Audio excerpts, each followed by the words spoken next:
Good morning, my happy hour back. Here's the plan. Today we'll have a look at what comes next in this process.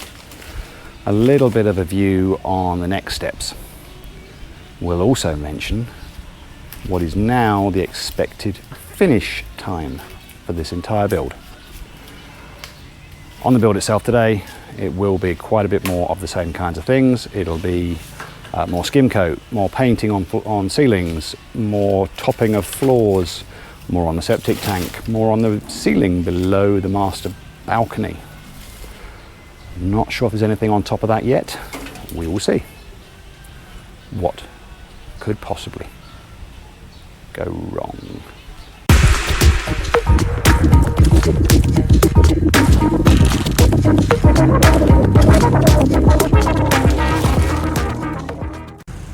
We have just had a long conversation about, amongst other things, money, the order in which things are going to be done next, the possible finish date, moving in date, and various things about design and greenhouses.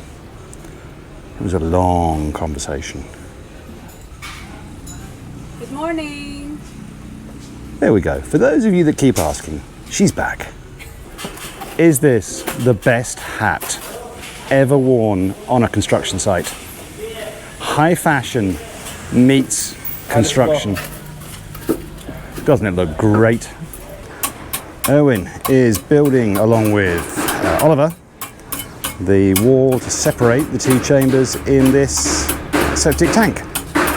Owen now very helpfully has his name on the back of his shirt. But that, I'm sure, will get done. And in fact, looking at this is going to be 3 chambers, although 2 of those chambers are very small. So that's unlike the other septic tank, which was only 2 chambers. Donald is back on the ceiling. Well, he's not on the ceiling, he's working on the ceiling here below the master bedroom balcony. And there was a change this morning. Last night when we left it, they already had one of these panels in place, and this is Hardiflex. They already had one of these panels in place. However, when I came down first thing this morning, it was gone. And apparently Manny was not happy with the alignment. So they've removed it and then put it back where Manny is happy that it is properly aligned. So I would imagine there will be quite a bit more of this done. The reason that it was misaligned is because there will be some kind of design element in this ceiling as well, and where the panel was didn't quite work for that design.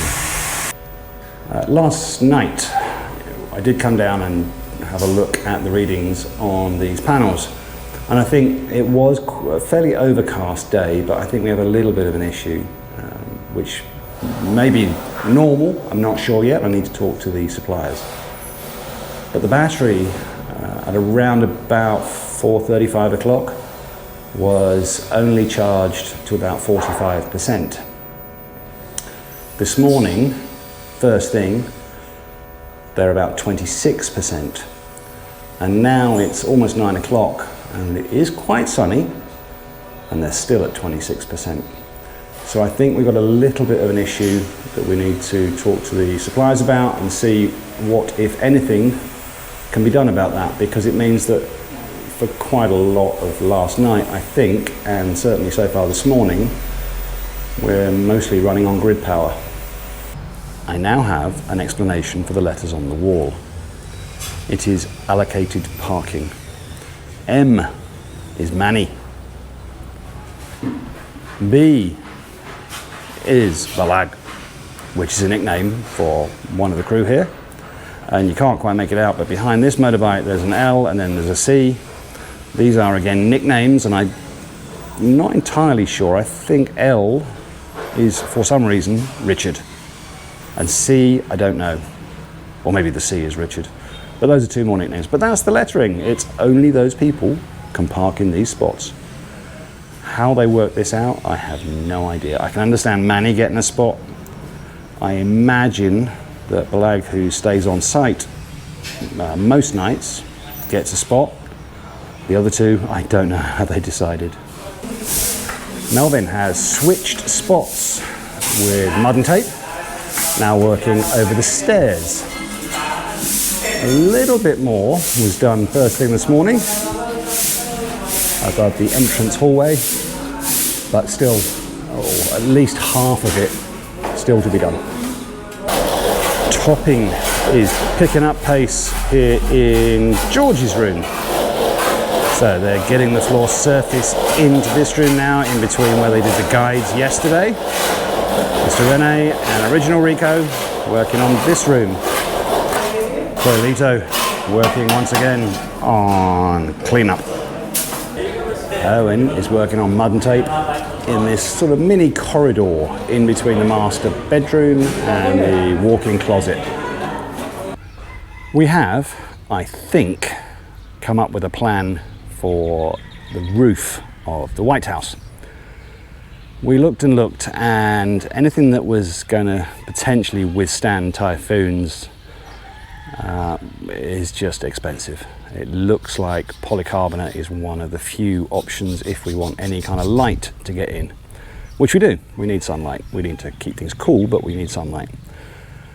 So I think the plan now is going to be to do a non-clear roof with corrugated something, and then have skylights. I think we're going to be aiming to probably put about 5 polycarbonate skylights on each side of the roof, plus polycarbonate along the ridge at the top. Now, I don't know anywhere near enough about gardening to know if that will allow sufficient light to get inside to the plants that are inside, but that's what we're going to try, because it will be considerably cheaper than doing the entire roof in clear polycarbonate. If any of you have got any thoughts on that, let me know. We are still thinking that we would put shade cloth over the roof. Certainly, I think we still need to reduce the amount of that sunlight even through skylights. But that might be something that we would leave alone to begin with, just to see how we get on. We'll then have still effectively some kind of insect netting around all the sides. That's the plan. It's just after lunch, and sorry about the radio. The septic tank, getting close to getting the separation walls up to height. And then I guess we'll be knocking through for the pipes and plastering. Whether that's all done today, no idea. The ceiling underneath the master bedroom, that still sounds weird. Looks like they've got everything done except these corners, where I guess that's where the design feature will come into play. I haven't seen any renderings of that, don't know what it'll look like. In George's room, the topping is getting close to complete. That's 75% done. Rico's starting over in that corner and coming back towards the door. I'm sure that'll get finished today. We are back in Jack's room, but there's nothing happening. It's just to tell you, I mentioned earlier on, we talked about the order in which things were now going to happen. And the way it will work is they will continue with topping the floors, but once the tiles for bathrooms arrive, there'll be a bit of multitasking going on. So they'll continue with topping, and then in rooms that have the topping in the bedrooms, they will then also start working on the bathrooms. And the bathrooms will be walls, ceiling, and then tiles. So the walls do not require skim coat because all of the walls in all the bathrooms are fully tiled, there's no paint. So the tiles will go up and the ceiling and the floor tiles will be the last part of a bathroom to go in. Once that's done, they'll then make sure that in walk-in closets or in bedrooms, all of the painting of walls and ceilings are finished, including the final coat. Then windows, or in this case, doors. And the last thing will be the flooring in the bedrooms. So that's how it's been explained to me. The tiles, we hope, for bathrooms will be arriving, we hope, within the next day or so. In fact, the flooring for bedrooms is likely to be arriving this week as well, but given the order I've just explained, it's not that urgent that those arrive. What we really want are the bathroom tiles, both for floors and for walls. And the windows and doors, we still don't have the samples yet from the builder, but I believe those are coming soon. So we'll have a choice, and then we can go off and make sure there is stock available. Sorry, long segment, but hopefully that explains what to expect over the next couple of weeks or more. The last thing is the builder has given us a revised date, a very rough date, for when he thinks we'll be able to move in. And it's a little disappointing. It's a little later than we had hoped for, but it's now, he's looking at the end of September, which would mean we'd be close to a 13-month build. We had got fingers and toes crossed, and we were hoping that maybe there was an outside chance that we could move in just before the kids went back to England, but that's not going to happen. And we're not putting pressure on him to go and spend more money on overtime. Things are already tight. You know, we're going to miss it anyway. There's no point trying to bring it forward, particularly given that one of the kids is likely to be leaving in mid-August or thereabouts, and the other one early September. So we're just not going to hit those dates. So we've just said, all right, carry on doing whatever you're doing. If it's the end of September, then that's what it is. Manny was just checking the levelness of the topping in this room, and he wasn't 100% happy with this entrance area. So there's just a little bit of refinishing going on here. Melvin continuing with mud and tape above the stairs, doing a little bit of a high beam act. What he's walking on is not particularly wide, but I'm sure he's done this 1,000 times. I have to say, I'm a little disappointed that Rico has abandoned his hat. Oh well, never mind. The bell is gone. It's 4:30, except it's not. It's almost 5 o'clock, because when the bell went, we were in the middle of a bit of a deluge. So here at the septic tank, walls are all up to height. A little bit of a space has been left, I think, for the pipes to go between the chambers. None of the plastering yet on those central walls. That's a task for tomorrow. The ceiling underneath the master bedroom balcony now has the Hardiflex completely filling in all the spaces. So I'm a bit puzzled about this idea of a design feature under here. We'll have to be patient and find out. I know I said we weren't going to deal with catch basins anymore, but a couple of people have put in questions, basically the same question. Why have we got them? Now, for someone like me, I just blithely go along with this kind of stuff and assume that it's the right thing to do. But it made me wonder as well. So, we're going to ask the engineer tomorrow, what function do these actually serve? Why can't the pipes simply be connected all together? Is it because, as in this case, we have effectively 4 pipes coming in here, albeit that 2 of them are the big black pipes that will just continue to carry water around. But what is the function of these catch basins? Heavy rain, and at the moment the water is still very clear. Now, I think we know that water changing colour is predominantly a function of the sunlight that then hits the bacteria, the algae, that might be delivered into this by rainwater. So we may have to wait and see, but for now the water still looks absolutely perfect. The dirty kitchen. I'm not here to show you this.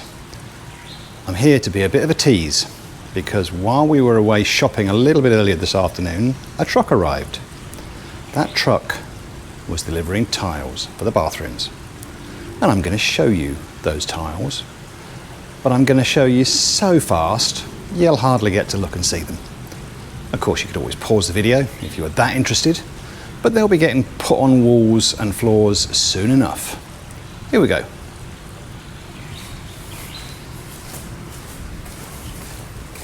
And that's all you get. Melvin appears to have finished the mud and tape up here above the stairs. The topping in George's room is done. Or is it scree? I think it might have been Joe Fugate, who's mentioned the word scree. I've never heard of it before. I believe it's the same thing. This is back in the passageway between the master bedroom in front of me and the walk-in closet where I'm standing. I'm pretty sure this is new paint. And take a dizzy pill. I think maybe there's new paint here in the walk-in closet as well. There we go, the end of the day. For no reason whatsoever, I thought I'd just stand a bit further back. Well, maybe for the reason you just get, again, a bit of a slightly wider angle view of the front of the house. The day on which we got a bit of a better idea about what's going to be coming up in the next weeks, we got to see very briefly the tiles that might be used or will be used in the bathrooms, and haute couture met building with the new fashion that is about to sweep through Paris and London of pink shopping bags on your head. Rico did ask me if it was the best hat in the Philippines. I said I thought he was reaching a bit on that one, and maybe just in this barangay, but it did look good, or at least I thought it looked good. There we go, end of the day. See you tomorrow.